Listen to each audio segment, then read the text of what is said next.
Oh boy.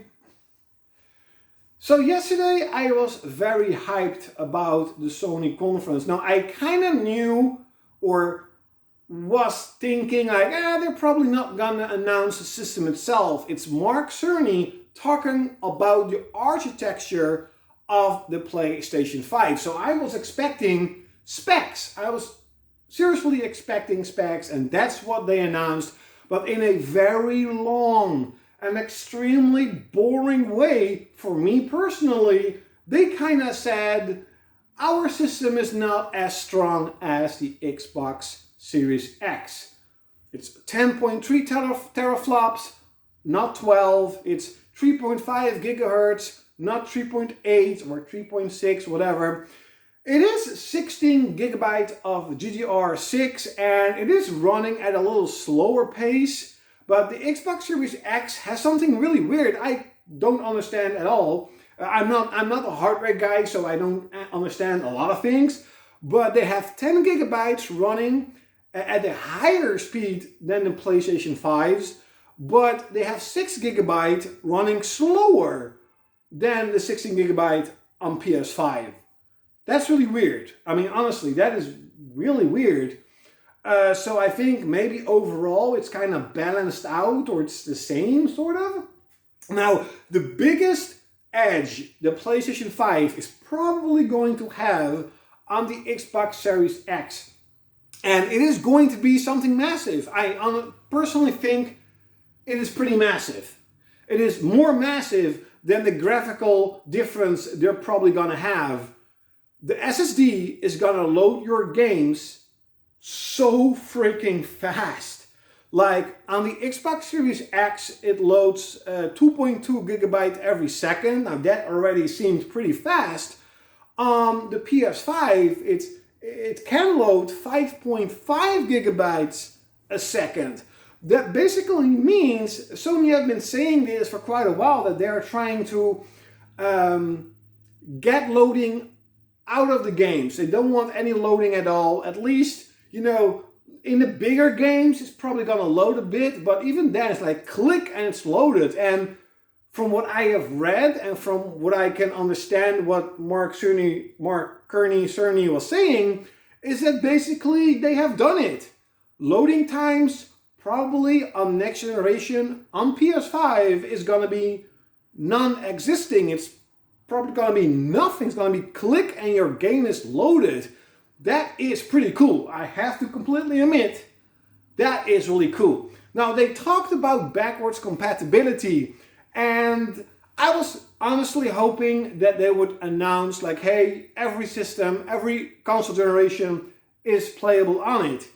But that may not be the case. After all, they only announced PlayStation 4 and PlayStation 4 Pro compatibility, and he kind of said something that I think a lot of people misunderstood. He said that they were looking at the top 100 games right now, and there are a lot of big games like Assassin's Creed, Call of Duty, and they were seeing how the games would run on the PlayStation 5.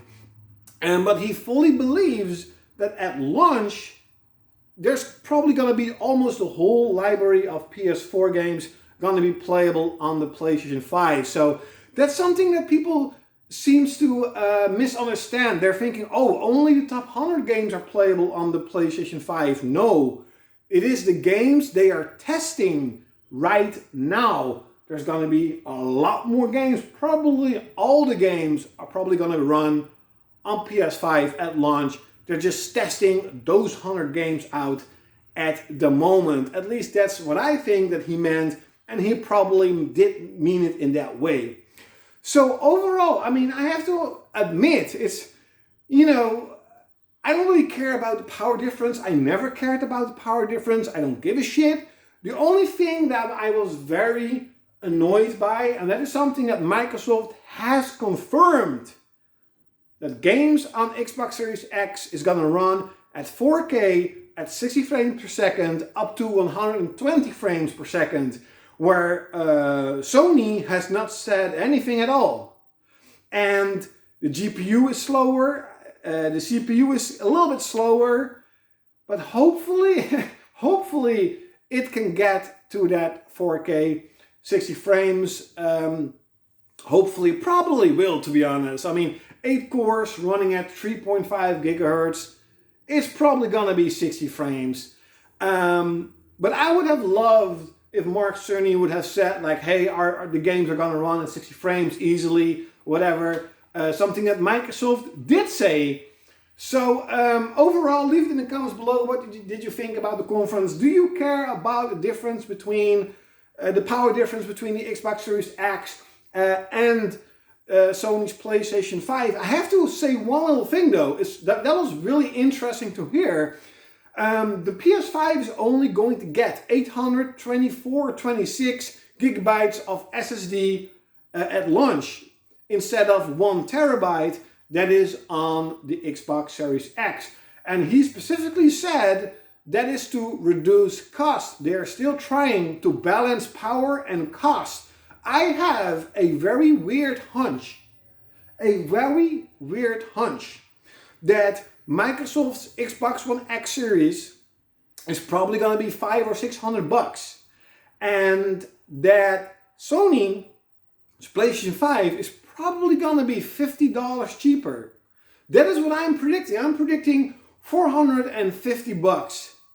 It depends on if the Series X is 600, it probably will be 50 or 500.